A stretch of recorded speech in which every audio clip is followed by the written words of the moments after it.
Well, a very warm hello to everyone here today, and welcome to this second of three conversations with eminent speakers exploring social value in the circular economy. My name is Michael Len. I'm the Director of Reuse, and together with my colleague Kelly, we'll be here to guide you through today's conversation with the fantastic Lakshmi Narayan, co-founder of the waste picker cooperative Swatch, as well as the KKPKP trade union for waste pickers in Pune, India. And leading this conversation today, I'm also delighted to welcome our Vice President and Honorary President, Antigone Dalamaga, who is also Director of the Greek NGO ECHO. It's a true honor to have you both with us today. Thanks so much for making the time to be with us here. A few technical points before we get started, a few practical details. This conversation is being recorded.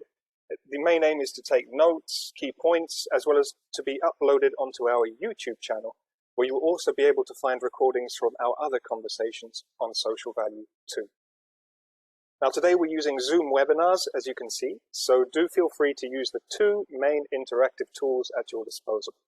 The first one being the chat function, and the second being the question and answer function. For the chat, feel free to introduce yourselves, share interesting posts and thoughts that you may have during the conversation, any articles you'd like to share. We're really trying to encourage an informal yet informative atmosphere here today. And should you at any point have any questions that you would like to pose to Lakshmi, please do post them using the question and answer function at the bottom of your screen, and my colleague Kelly will cluster and ask them at the end of the conversation to Lakshmi. To help this process, as I've mentioned already, please do put your first and second name into your participants list, and to also add the organization where you're from, just to help us know who's asking the questions and at what point. That's fantastic. So thanks a lot. But going back to today's conversation itself, I think, social value in the context of the circular economy can mean many things depending on who you ask. And for us as a network of social enterprises celebrating 20 years this year, it's about people. It's really about using the world of reuse, repair, and recycling to provide job and training opportunities to those most at risk of social exclusion. It's about doing good for communities and the environment. It's about making circular products and services available to people of all income levels. And the circular economy at this moment is a key pillar of Europe's Green Deal and recovery strategy following the ongoing pandemic. And of course, in this context, we're particularly humbled by Lakshmi's presence here, given the acutely difficult situation that India has at the moment, and it has been experiencing over the past months as a result of COVID. So thanks so much, Lakshmi, for making the time to be here with us during this difficult time. In terms of the circular economy context here, through official communications with the European Commission, the circular economy is being increasingly linked as a potential vehicle to reinforce social justice, improved well-being, and support to our communities. But we still get this impression that support for social value is not necessarily discussed in the same light or in the same amount as technical and technological solutions to our economic model. So it's very much focused, we still find, on recycling technologies, on the eco-design of products, all of which are very important, but maybe this idea of talking about social value should become more present, and that's why we're talking about this today. So what does social value in the context of circular policies mean, and what can be done about it? That's why we've organized these conversations. In our previous discussion with Bloomberg columnist and author Adam Minter, we touched upon the future of the reuse sector, the actors involved, bringing back a repair culture to Europe by learning from other global experiences, and also ways to change our mindsets with regards to our current consumption habits. Today, we want to go in a completely different direction and explore the world of the waste picking community, focusing on the people involved and listening to Lakshmi's story of what can be done to help recognize, empower, and engage this community. On that note, I will stop talking and I will pass over to our Vice President and Honorary President, Antigone Dalamaga, who will lead this conversation. Antigone and Lakshmi, the floor is yours. Hello, everyone. From my end, I'd also like to welcome you and Lakshmi this conversation. And like Michael said, this is a conversation. It's aptly titled, Let's Get Talking, Exploring Social Value in the Circular Transition. And so, Lakshmi, I'd like to start off by having you tell us a little bit your story and what led you to co-found the Waste Pickers Union. And tell us a little bit about you and your experience, and we'll take it from there. Okay, so actually I started working with Waste Pickers after I finished my post-graduation in social work, and I joined the Department of Adult Education of a university. We believed strongly that education was not only about literacy and numeracy, but about empowerment. We were inspired by Paulo Freire's ideology, and we felt that collectivizing marginalized groups and getting them to articulate key issues that affect them and come up with solutions was the best way of empowerment. The poor in almost all contexts are extremely intelligent, thinking, hardworking people, and they usually have most of the solutions, but they don't have the time, the platform, the space, just the basic wherewithal to come together and discuss some of these options. And the reason we started working with Waste Pickers was because this was a community that was the poorest of the poor in an urban context. It's one of the most marginalized communities. It's also a community that is actually contributing very significantly through its work to reduce solid waste, municipal solid waste handling costs. It's mitigating climate change very significantly by ensuring large quantities of recyclables are diverted from the landfill. In a labor-intensive economy like ours, like India's, the need to ensure that such workers are recognized and integrated instead of being displaced by mechanized, centralized solutions is very, very strong. So we were very keen on establishing that the work of Waste Pickers is not only filling their stomachs, but it's also providing a lot of economic value from the municipal point of view. It's ensuring that a lot of otherwise scarce resources are getting recycled, and one would have to otherwise deplete natural resources to access them. They are therefore doing work that is economically, environmentally, and from the solid waste management perspective, very robust. And instead of displacing them, as has happened in many Western or developed economies, why not look at a model that is a little more conducive, more suitable, more appropriate to an Indian context, and see why these waste pickers cannot be integrated in waste collection, waste management, waste processing, so that they're not quite doing work like they used to. We believe strongly that waste pickers who move around collecting waste from bins, fighting with animals to actually do that, or collecting waste from landfills, it certainly offends human sensitivities and sensibilities. So we are not recommending that waste pickers continue working like that. But we feel that if we create the conditions for them to enhance their conditions of work, one can actually come up with a model that serves the city, that serves them, that empowers them, and that also serves the citizens. So that was really where we came from. And we worked to both organize, unionize, and form a cooperative of these workers to ensure that they were integrated in the city's solid waste management plan. Does that answer? Great. I would like to touch a little bit on the aspect of formalizing the informal sector. And you've been successful in this, but could you take us through a little bit what the challenges were and what successes you've achieved, and let us know a little bit how if there were any challenges, and what benefits the waste pickers have gained from this. Right. So this formalizing of the informal sector, we have definitely made some steps in that direction. But to be honest, it's not like we have completely formalized them. It's a process. It's along the continuum, the waste pickers of Pune are far more organized and integrated in relatively semi-formal arrangements with the municipality compared to most other cities in India and many other cities in the world. They are not entirely formal, and the process of formalizing them has gone through many, many steps. So we started with demanding that waste pickers get an identity, and that identity is in the form of a card that the municipality endorses. The urban local body basically endorses that the work of waste pickers is relevant. they stamp the identity card, and it recognizes that the work that the waste picker is doing is contributing to solid waste management.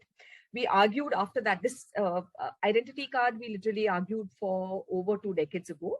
And then we argued that the work of waste pickers is actually reducing municipal costs. We did this by partnering with the International Labour Organization and doing some comprehensive studies to look at the quantity of waste that is being diverted by the waste pickers, and therefore the amount that the municipality is saving by just due to the work of the waste pickers.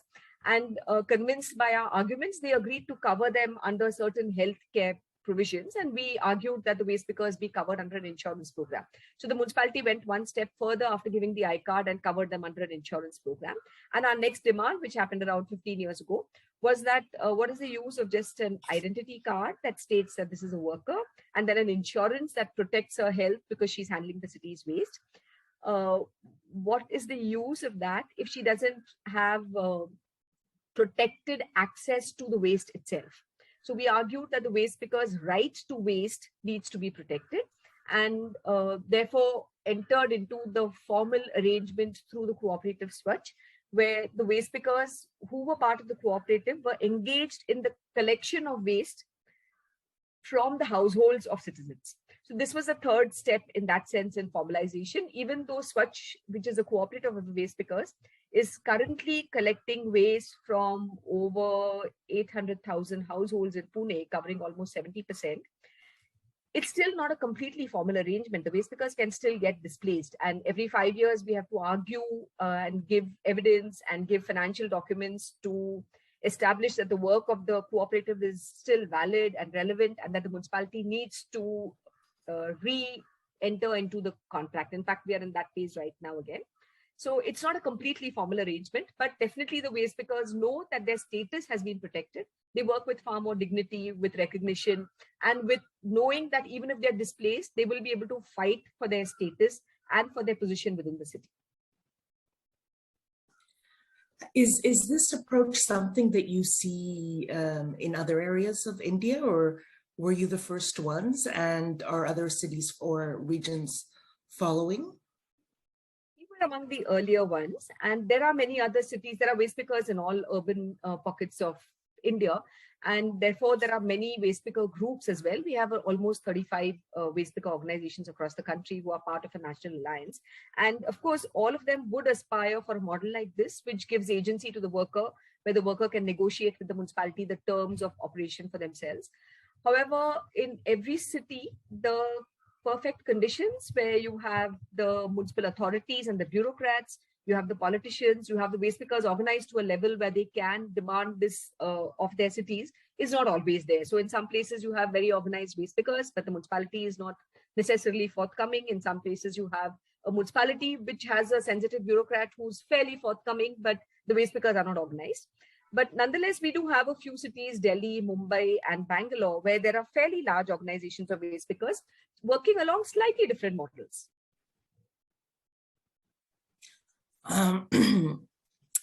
Many of our members have been trying to express the social value of their own work by telling the stories of some of their members and how this has changed their lives by a very specific person, and how their story has been changed. Would you mind sharing one that sticks out for you? I'm sure there are many, but if you wouldn't mind sharing one, because sometimes if we put a more personalized approach, we get a better aspect of the impact that this can have. Like you say, there are really many stories of the past 2.5 decades where waste pickers have spoken out, argued their position, really a whole lot. One story which is interesting on many levels is what I'm going to share now. Typically in most cities in the world, waste pickers are criminalized. They are not only treated like the waste they collect very often, but they're also harassed by the police officials. This happens at multiple levels. For one reason, it happens because they are collecting waste along the periphery of the cities, along the footpath. They're collecting waste from garbage bins, and they are very often collecting waste at very early hours of the morning when people including the cops, are particularly suspicious that they may be going around and lifting material. We've been arguing that it is completely unfair, undemocratic, incorrect to presume that a waste picker is actually a picker, is actually lifting waste. And we've been fighting against that since the inception of the Trade Union of Waste Pickers, which is 1993. In those days, I remember it was very easy for someone like me to address a gathering of waste pickers and say that a cop would never dare to stop me and ask me to show what is in my bag. That's simply because they don't want to take that kind of liberty with certain citizens. And why should waste pickers allow that to happen with them? So we were basically kind of telling the waste pickers that you should also speak up and not tolerate this. It's much easier for me to say it because it's really difficult for a cop to just stop a middle-class citizen sometime on the streets and ask them to empty their bags. It's extremely easy for the cops to abuse their power with marginalized groups, with marginalized ethnic and economic groups, and waste pickers are definitely one such category. So it was relatively easier for me to say something like this, but for waste pickers to stand up and fight against that is much more difficult. Nonetheless, we have a waste picker, Chitra Bai, who, to her credit, took on the cops. She was caught on a really busy street at Pune. When she was crossing the street, the cop caught her and asked her to empty her sack. He said, "You might have some stolen material."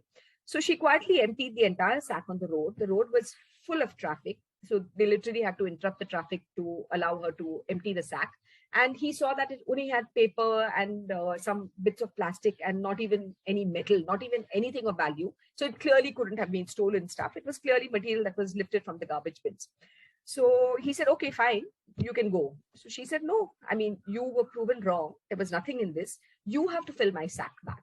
And in the middle of the street, she made the cop actually get his hands dirty, pick up all the waste and put it into her sack. And that kind of story has been so inspiring. I mean, it's impossible really for even me to speak up to a cop like that. So to hear these kind of stories, and not just that, but these stories are shared by the waste pickers so often that it becomes easier for other waste pickers to emulate the same thing. So there are, like I said, many, many such stories where waste pickers have spoken out. They have fought injustice. They have argued with citizens, with police, with the municipality. And so that's like one of the stories that really remains in our minds. Thank you. That's a nice story of empowerment. We've talked about the social aspect. I'd like to touch a bit on the environmental aspect of the waste pickers' work.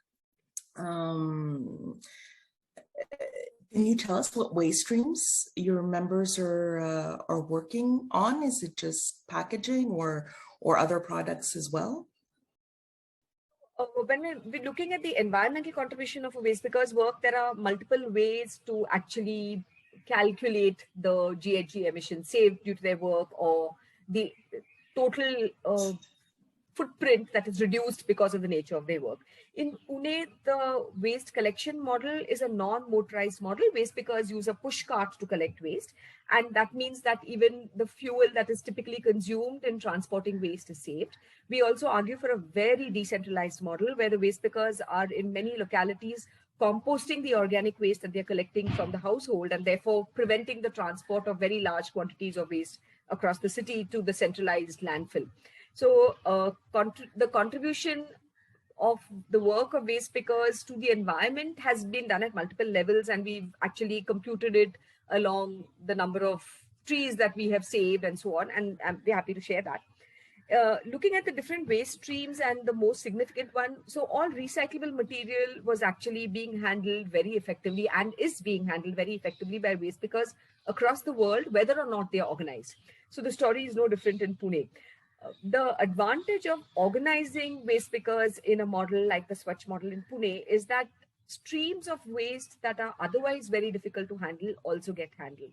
So for example, a lot of citizens, a lot of manufacturers end up saying that waste pickers take only what they want and they don't collect all the waste. And you equally have producers who will argue that anything they produce is recyclable. And technically they're correct. So manufacturers of styrofoam and EPS, thermocol will say that our product is recyclable, our material is recyclable. All kinds of plastic manufacturers will say that their products are, their material is essentially recyclable.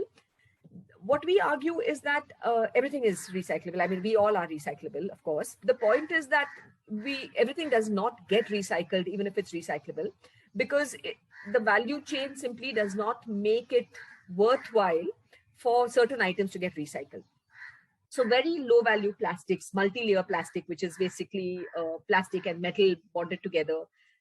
These are kinds of items are very difficult to recycle, because even if there exists technology to recycle it, it's simply not economically viable. It's not worth the waste pickers' while to collect it, because the rates for that material are so low. They're so voluminous and so light that the transportation is prohibitively expensive. Scrap shop dealers are not keen on trading in this material because it occupies a lot of space and the margins are very less. So such items have been possible for the Swachh model to actually recycle by pinning the cost of the recycling and getting the viability gap funding for this from the producer. So we've been arguing that if you are continuing to produce this material and you think it's viable to produce it, you have to figure out a mechanism to collect it and recycle it.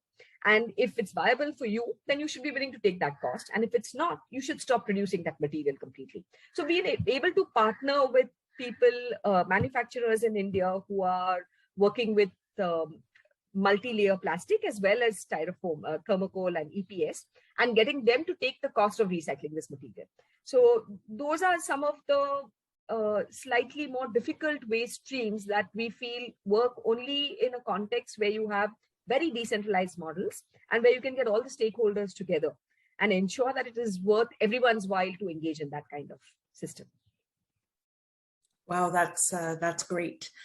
I'd like to move on now to the topic of COVID and it's affected everyone. I'd like to discuss a little bit how it's affected the waste pickers. Like we've said, they're the most vulnerable of the vulnerable and so forth, and potentially one of the most exposed groups to COVID. After medical staff and so forth. Could you tell us a little bit how you've adapted and the impact COVID has had on the waste pickers in India? To be honest, waste pickers in India have been very differently affected in different pockets, depending on what kind of role they are playing in the solid waste management system in those respective cities. So in many cities, since the scrap trade, along with many other trades, and the recycling sector itself was completely closed, shut down during the very intensive lockdown that we had last year when we had the first wave of COVID. Like many other informal sector workers, waste pickers across the country faced really hard times. They had absolutely no work.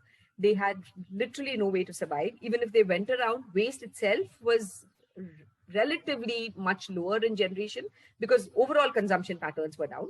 And even if they did manage to source waste, they had no place to sell it. In Pune, the situation was slightly different. So we have around 9,000 members in the trade union, and around 4,000 of them are also members of the cooperative. So while the 5,000 members who are not part of the cooperative had the same conditions of work like any other waste picker across India, the 4,000 waste pickers who were part of the Swachh cooperative were recognized as essential workers. So they were in a very tricky situation. Like I said, they are semi-formal. They are not completely formalized. So they were in a situation where they had to work. They had no choice, but they had to work because they had to go around and collect waste because the city's solid waste management collection system depended on them. Whereas on the other hand, since they're not formal workers, they didn't enjoy all the benefits that formal workers who were otherwise impacted by COVID may have got. So besides, of course, as you all probably know, our country and our cities and our states were very inadequately prepared to deal with COVID itself. The healthcare system, the municipal waste collection system, every system was in shambles in a sense. So the waste pickers of Pune had to step into that space and ensure that they worked throughout the first wave to ensure that every day they were offering a doorstep collection service. Many of them couldn't travel to work. They didn't have the public transport available because bus systems had complete, the public transport system was closed down, yet they were going around ensuring that they were collecting waste. Of course, they were going partly due to their pride in their work and the recognition that their work is extremely important for the city, but equally it was out of fear that they might lose their work if they didn't go and collect work. So in a sense, they were in a sad situation. They had very minimal access to protective equipment, personal protective equipment, to safety gear, and we had to actually mobilize a large quantity of resources to ensure that they got the regular sanitizers and masks and gloves that they needed every single day to work. But to their credit, they stood up and they showed the city and the citizens that they were there, out there working, while most of the city was really scared to step out of the house. This also helped in other ways because many citizens recognized the work that otherwise invisible waste picker performs. So it worked to their benefit as well. And of course, in the larger context of India, where you all have probably seen the visuals and heard the horror stories of informal sector workers who literally had to make their way back to their villages where they came from. Relatively, the waste pickers of Pune had a slightly better deal. They at least continued to work through the pandemic. Okay, thanks for that. What do you think are the most important interventions, policy or other, that are needed in order to support the waste pickers and empower them more from the side of the local authorities or regional authorities or administrations? Many things. For one, the waste pickers definitely need recognition. They need to be identified, enumerated in cities where they are not even recognized. They need to have some formal system of being registered with the municipality so that the municipality recognizes that these are the waste pickers. The city also needs to systematically invest in training them, empowering them to enter these spaces. Municipalities, citizens, and waste pickers are quite naturally distrustful of each other because for years, waste pickers have faced discrimination. In some cities where the city is a little more proactive and asks waste pickers to come forward, we've seen that waste pickers are not ready to engage. And that's often because they have a very strong history of being marginalized and actually never integrated in a positive manner. And therefore, the need to invest in the sector, to create the spaces, to ensure that they get recognized, and then to ensure that the city is investing in a decentralized waste collection system. We find that centralized waste collection systems are usually very expensive. They depend on large quantities of material being transported across large distances to ensure that a single capital intensive centralized plant can get the fuel, get the material that it needs to run. Whereas having decentralized models where city reserves spaces and finances and resources to ensure that waste is processed in as decentralized manner as possible ensures not only that a large number of waste pickers get integrated in all these allied waste activities, but also that the city and citizens recognize that this waste is being generated by us. It brings us closer to the waste we generate. It gets us thinking a little more philosophically about whether we need to consume all those items and what of those items are difficult to recycle and what items we can do without, where we need alternative materials, where we need neither the product nor the packaging it came in, and gets us to engage a little more with what we are consuming and generating, and ensures that we are more directly involved in handling our waste better. So ensuring decentralized systems, investing in them, and ensuring that whatever systems the cities come up with are protecting and not displacing. We know that in many Western economies, stories of how waste pickers have been systematically decimated, displaced, and the sector no longer exists and it's been taken over by a very centralized, large contracting or multinational company who takes on the work. We feel that where there are options to protect the informal sector as it is, an effort should be made to integrate them instead of displacing them. So broadly, the policies required are in that realm. Yeah, I think many of us agree that the proximity principle and dealing with our waste locally is the best solution, the most sustainable solution on many aspects. I'd like to hand over the floor to for questions. So I think Kelly will be handling that.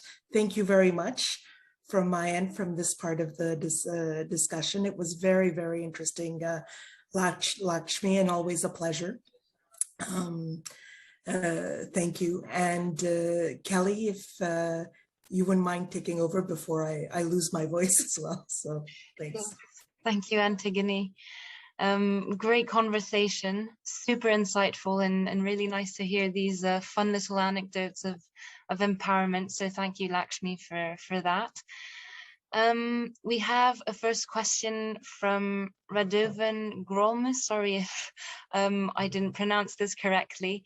From the National Recycling Agency in Slovakia, who says that most NGOs or some NGOs in Slovakia are actually very keen and eager to cooperate with countries who are outside of the traditional European cooperation or partnerships. And he's asking if there's any chance or any opportunities to set up this link of cooperation within the reuse and circular economy with organizations within your region. Sure. I mean, the main thing is that our work, we strongly argue that the cooperatives have to be very local. But what we have done in the past is interacted with groups. So in fact, we have had waste pickers, and some of us have visited the Czech Republic, where there was actually a discussion on the circular economy, and there were groups. They were not waste picker groups, but they were groups who were working on cooperative models, both in Greece and in the Czech Republic, trying to see whether waste management also could be handled in that manner. The fact, however, is that in many cities in Europe, except perhaps for parts of East Europe, the waste collection systems are already very, very well established.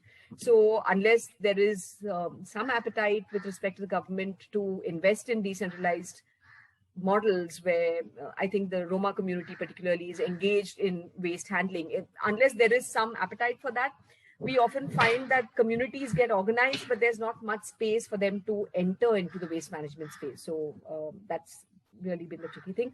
We are more than happy, not just Swachh and KKPKP from Pune, but there's an international network of waste picker organizations which is held together by WeGo, and there'll be many groups from Latin America, Africa, and Asia who'd be more than happy to share experiences and look at possible collaborations with any cooperative or potential cooperative in other regions, including in Europe. I hope that answers the question. Thank you. Yes, that was very interesting. Could you do you remember, or could you tell us which partner it was in the Czech Republic? I'll have to check. Actually, there was a group in the Czech Republic that organized the meeting. I can give you the connection. I can give you the contacts for that. But I'm not sure of all the groups who participated. There were a lot of East European groups that came for that meeting. And it was a 2-day workshop where all these models were discussed in detail. Okay, thank you. I'm happy to share the link. Great, that would be useful. Yeah, definitely. And it's good to know that these kinds of partnerships exist on a more international level and are not just regional. So good to know. Another set of 2 questions is to know, have the citizens' attitudes towards the waste pickers in India changed throughout the years? And do they start seeing the value and contribution to the environment of their services? Definitely changed. Again, it's difficult to speak of all of India in that sense because regions vary. India is a very large country and regions vary on the level of both empowerment of waste pickers and the recognition and visibility that they have. Nationally, of course, waste pickers are recognized in policy documents, in all the solid waste management documents, informal sector related documents, all recognize waste pickers as an important category, even in the recent Swachh Bharat mission, which is a fairly large, even though it hasn't actually done much to change the situation of waste pickers, it's a fairly large campaign that has been started by the central government. And it definitely does mention waste pickers in a way that they were not mentioned a decade or 2 decades ago. So at a policy level, definitely there's a change. At a citizen level, there's a change. Many citizens would at least be aware of waste pickers who otherwise perhaps, since they didn't interact with, so waste pickers as an informal sector community are a community that the middle class doesn't necessarily interact with. Because, okay, so you have vendors who, citizens who are part of the informal sector who citizens interact with because they're procuring material from them on a regular basis. You have domestic help, you have a whole lot of other workers who are informal sector workers with whom there is an interface. With traditional waste pickers who are collecting waste from the bins and the landfill, citizens don't even see them because they don't go to the bins at all. They don't go to the landfill sites. In a model like Pune, like the city we work in, the waste picker is actually meeting citizens every day. And models like that definitely make a huge difference to citizens' perceptions. So in India, where the caste system is very strong and where certain communities are marginalized just because of the caste that they were born into, these kind of heavy interface models do a lot to break some of the stereotypes that the middle class has about both the poor as well as certain caste groups. So in Pune, we've definitely seen a big difference in that attitude. Waste pickers traditionally are not even allowed inside the house. Most of our such waste pickers can boast of not only entering the house of the citizens they service, even though the waste is actually always kept outside the house, but they're often invited to sit inside the house, chat with the citizens, offered a cup of tea. And of course, this is really no big deal. I mean, there should be no reason why anyone thinks it's anything special. It's only relevant when one looks at the very strong context of marginalization that our country otherwise had, where certain communities would simply not enter middle class homes at all. So to that extent, it's been a big difference. Waste pickers are recognized in many places. In our city, they participate in all the public events. When there's a marathon, any kind of public event, there are these cultural events that happen at various festivals. Waste pickers are a very important part of these processes in our city. But to be honest, that's not true of all of India. You require much more interaction across communities for that kind of change to happen. Thank you very much for that. Another question is, do we see any successful formalization examples of waste pickers cooperatives elsewhere in the world? And what societal or political conditions contributed to these examples? If you have any, or... You may be aware of a fairly strong cooperative of waste pickers in Bogota, in Colombia. There's a fairly strong association, ARB, and there are, of course, all of Latin America, there are many cooperatives of waste pickers. India also has a fair number of organizations of waste pickers, whether they're trade unions or cooperatives or non-governmental organizations working with them. The Latin American waste picker groups are fairly strong. The political and societal conditions, of course, it's much easier in a democratic setup to organize waste pickers. It's far more difficult, say, in a country like China, to actually organize the sector. And that's why it's been easy with various policies in China to actually just close off the sector sometimes. So a democratic context definitely makes it easier to organize. It also makes organizing and movement forward laboriously slow. So while we can be proud of our democracies, we have to equally say that it makes the entire process of engagement and discussion and iteration and reiteration so slow that sometimes change is really very, very slow. But where there is some form of collectivization, where waste pickers are allowed to come together and have tried to come together, and there are numbers that come together. I mean, they come together in scale to some extent. We've always seen that they have managed to argue with the municipalities for better integration, more decentralized systems, and this is what has worked in many cities. Thank you so much. I'll give the floor to my colleague, Michael, right now. So thanks a lot. Sure, thanks. Thanks a lot, Kelly. There's so many questions bubbling in my mind, and if any of you have any questions to ask Lakshmi, please do use the question and answer function at the bottom of your screen. Still have a little bit of time, so you have a great opportunity to ask anything you wish. From my side, two questions. One, I'm really interested to know how you started at the very, very beginning in actually engaging the waste picking community. Was it an organic conversation you had with one of the families? I'm not quite sure how everyone is organized in the waste picking community. I mean, how was that first conversation about trying to organize a cooperative made? Did you organize a meeting? Did you just approach them directly whilst they were working? How did that happen? This is one question. And the second is regarding the legal context, and I understand from a number of countries there is official legal recognition of waste pickers or waste picker cooperatives within waste legislation. It's something which does not exist at all in Europe, even though I would say that there is a waste picking community that does exist. Of course, it's very much marginalized, and we can talk about the different groups involved, etc. But is there any recognition of waste pickers in Indian law, or is it mainly with the municipalities that they recognize it, or is there a wider national recognition within legislation? And does this help support the development of such cooperatives? To answer your first question, like I said, when we started working through the Department of Adult Education of a university in Pune, and one of the efforts we started with is trying to engage the community in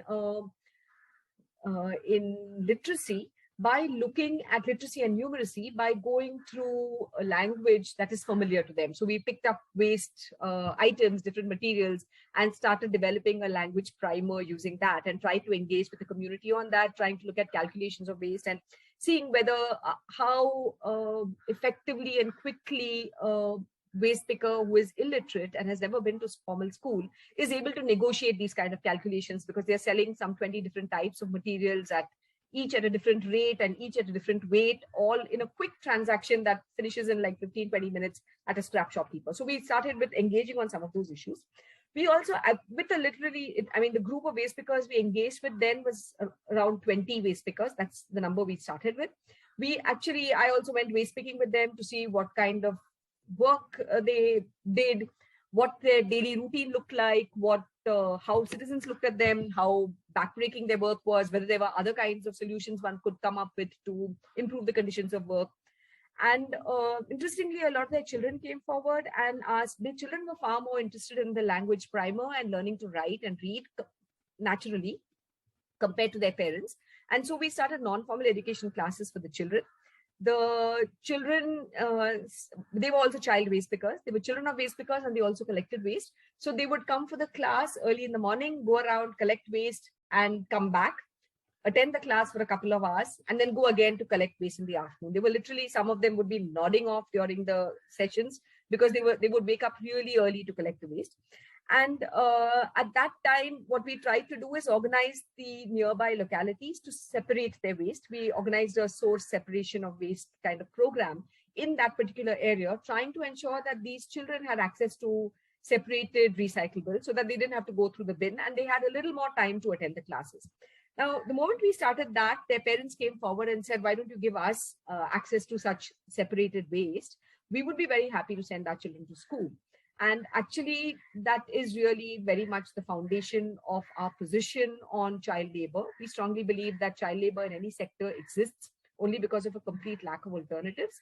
And parents are, obviously, any parent wants their child to get educated, and parents of waste pickers are no different. They want their children to get educated. It's because they don't have the opportunity, the time, the energy, and they just cannot ensure that their child does not contribute to the family income.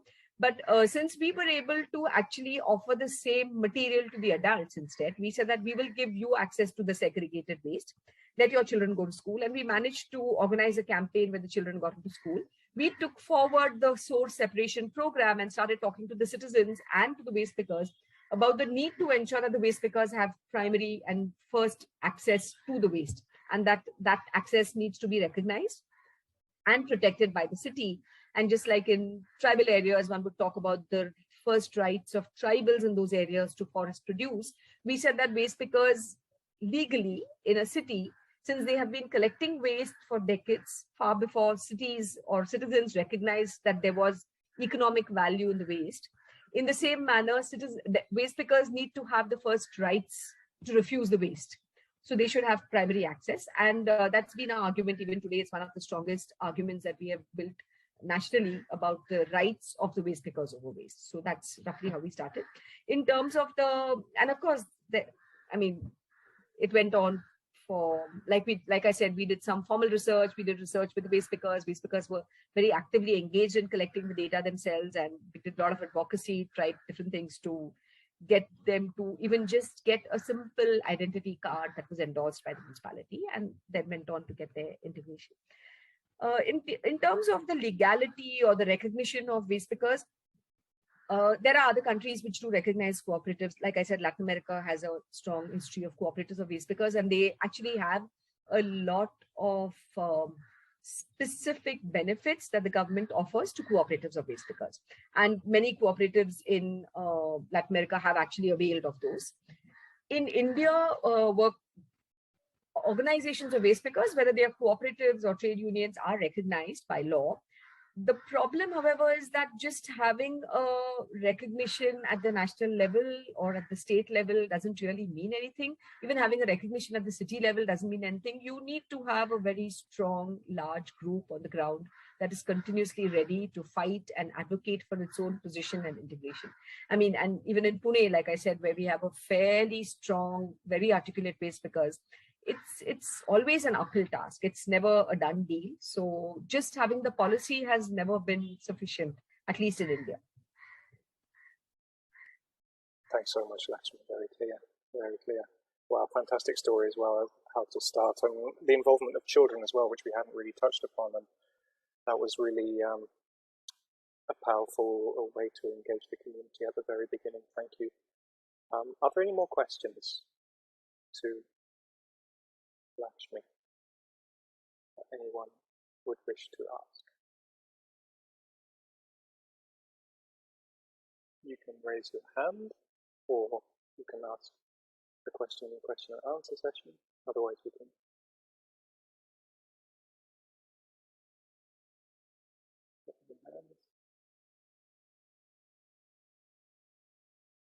Well, I think, I don't know, Kelly, are we good to?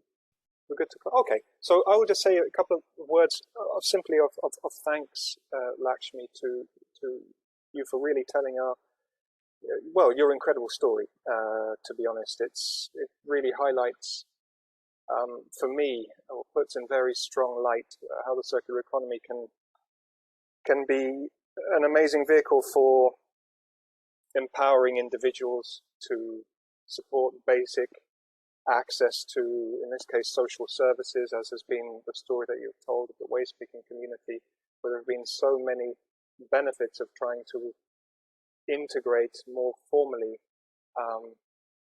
the waste picking community, those most risk of social exclusion, into the circular economy. And I think it's been a very powerful story that you have portrayed. The story of your colleague who was very adamant about making the policeman put the rubbish back into the bag is something that will definitely stick with me for quite some time. I thought that was a fantastic way to describe how it's really affected the lives of the individuals. Your points were extremely strong regarding the importance of maybe a decentralized waste system to bring in local actors to generate jobs, to highlight the role that the city can play in trying to ensure that a local circular economy is something that can really play a massive part for its citizens and those of all income levels. And even more, the stories that you were giving regarding the environmental impacts as well, something which I didn't even take into consideration about how impactful your work has been to engaging even the big brands and the producers of different types of packaging in order to get them to start financing things which are financing the waste of, well, essentially very difficult to recycle products, and to be able to fund that. I think that was an incredible story too. So overall, I'd just like to thank you so much for providing your insights into this second discussion that we're having on social value in the circular economy. It's been truly inspiring. And to our audience, thanks for being with us. I have a couple of points to say. Of course, to thank Antigone sincerely for being with us to guide the conversation with Lakshmi.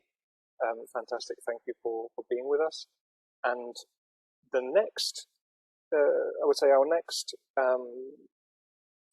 eminent speaker who will be joining us in the next discussion regarding social value in the circular economy will be EU Commissioner Virginijus Sienkiewicz, Commissioner for the Environment, who will be providing his take on what social value in the circular economy means to him. And so we'll be looking much more at the European context, European legislation, about how you can create interlinkages between all the different strands of work which are currently being put together under the general umbrella of the Green Deal. And this conversation will happen in October.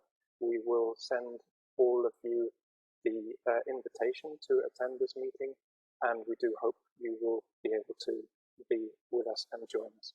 Lakshmi's conversation will be available online, and we'll be also creating a thought piece with regards to where we see social enterprise sitting within this wider conversation of social value in the circular economy. So on that note, I think we can close. And a big thanks to everyone involved in organising this webinar, my colleague Kelly, Antigone, and once again Lakshmi, and to all of you for participating. Thanks so much, and we'll speak soon.